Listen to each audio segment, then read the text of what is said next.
Bismillahirrahmanirrahim. Alhamdulillah wassalatu wassalamu ala Rasulillah wa ala alihi wa sahbihi wa man wala. La haula wa la quwwata illa billah, amma ba'du. Masyarakat Indonesia adalah masyarakat yang dikenal sebagai masyarakat yang multikultural.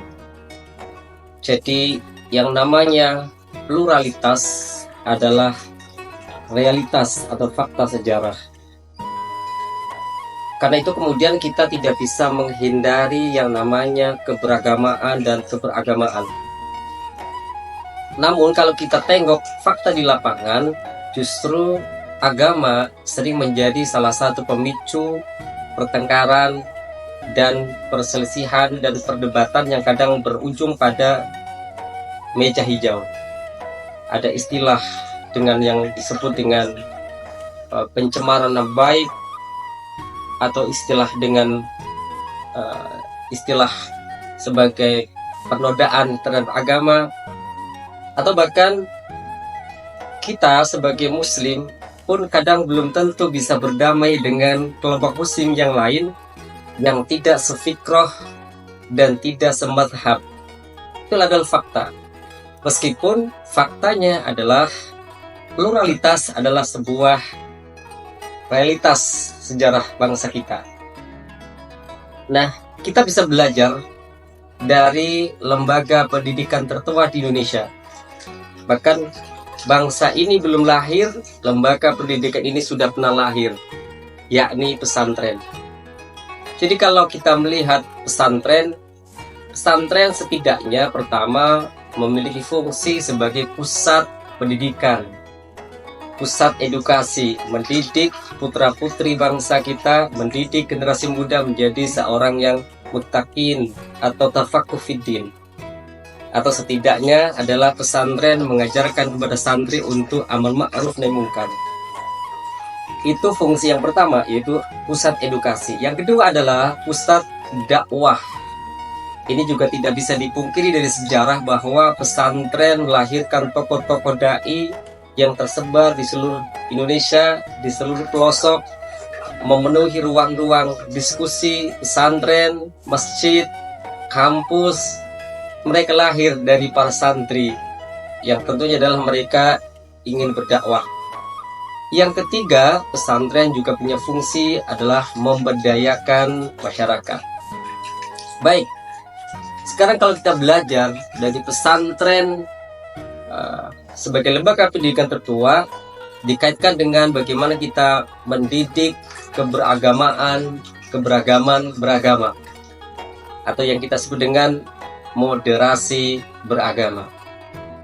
Jadi pesantren adalah satu tempat yang bisa menjadi percontohan atau miniatur untuk menanamkan nilai-nilai moderasi beragama. Kita bisa melihat misalkan bahwa pemerintah memberikan satu informasi, yaitu Kemendagri, bahwa telah terjadi 7 kasus di Indonesia sejak 2019 sampai 2020. 11 kasus yang juga pernah terjadi di tahun 2021 dan 3 kasus di 2022. Kemudian ada kasus di tahun 2023 tentang intoleransi. Ini cukup tinggi, ada sekitar 30 kasus. Ini jadi masalah besar. Lalu kemudian negara ikut terlibat bagaimana mendamaikan antar umat beragama, bahkan inter umat beragama. Tidak hanya antara muslim dengan non-muslim, tapi juga antara muslim dengan muslim yang lainnya yang tidak sefikrah dan tidak semadhab. Nah, lalu bagaimanakah nilai-nilai moderasi beragama yang bisa kita ambil hikmahnya di pesantren? Oke. Jadi yang pertama, bahwa metode madras, ya, jadi madrasi atau metode dirosah Islamiyah adalah metode ini kerap disebut sebagai kelas formal. Jadi guru atau ustadz menyampaikan materi tentang nilai watonia, nilai basyariah, nilai insaniah, di mana sebelumnya santri telah dibekali dengan pemahaman kebangsaan terlebih dahulu melalui materi pelajaran Pancasila. Sasarannya dari pembelajaran materi kebangsaan adalah agar santri memiliki komitmen terhadap Pancasila sebagai dasar negara kesatuan Republik Indonesia.